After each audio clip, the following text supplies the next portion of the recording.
Hello， 大家好，我是 Michael 妈妈。今天要给大朋友和小朋友分享的故事叫《我爱小黑猫》。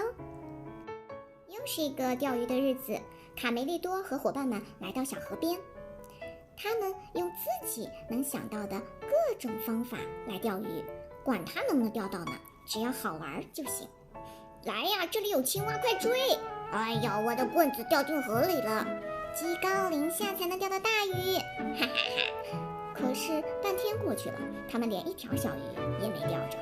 哎，鱼根本就不上钩嘛！我回家了。有的小鸡已经失去了耐心，吵什么？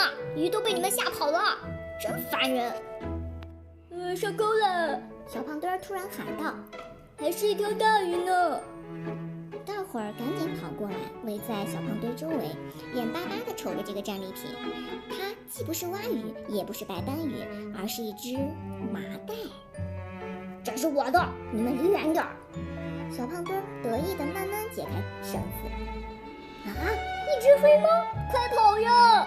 一只不吉利的黑猫！我的小猫咪，你怎么会想出这么个玩法呀？怎么泡着麻袋游泳多危险？卡梅利多觉得妹妹胆子也实在太大，别碰它，卡门！听说黑猫会让人倒大霉的。像你这么聪明的男孩也迷信呢？卡梅利多有点难为情，赶紧给这个小可怜擦干身子，好让它暖和一点。你叫什么名字？我妈妈还没来得及给我取。那这样吧，我叫你落汤鸡，怎么样？哦，我的小落汤鸡。我出生在四季磨坊里，我的兄弟姐妹们都有一身漂亮的斑纹皮毛，只有我最喜欢听妈妈在我耳边唱歌了。国王是谁？老爷是谁？英俊的王子又是谁？当然是我的小宝贝，小宝贝，黑一黑瓜，那叫一个美，一个美。可是幸福的日子太短暂了。一天早上，磨坊主发现了我，他恶狠地把我从妈妈怀里拎出来。你这个黑乎乎的丑八怪，我现在就让你见鬼去！他把我装进一个麻袋，扔进了河里。落汤鸡难过的说不下去了。天哪，快看！他们居然把那只倒霉的黑猫带回来了，真不像话！黑猫就和数字13一样，沾上就别想过上好日子。完蛋了，我们要大祸临头了！最惨的是我对猫毛过敏。啊嚏！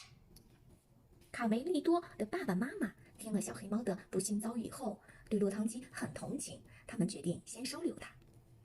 可怜的小家伙，卡梅拉很激动，我这就去为你倒一碗牛奶。跟我来，落汤鸡，皮迪克和善地说，我给你暂时安排一个窝。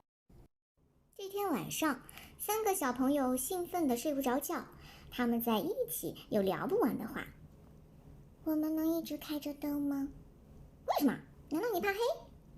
不是老鼠，我怕老鼠。我觉得这个附近真的有一只老鼠。相信我吧，小落汤鸡，总有一天你会成为一只最勇敢的猫咪，哈哈，总有一天你会变成一个大人物。还有完没完啦？半夜3更还大吵大闹，还让不让人睡觉啦？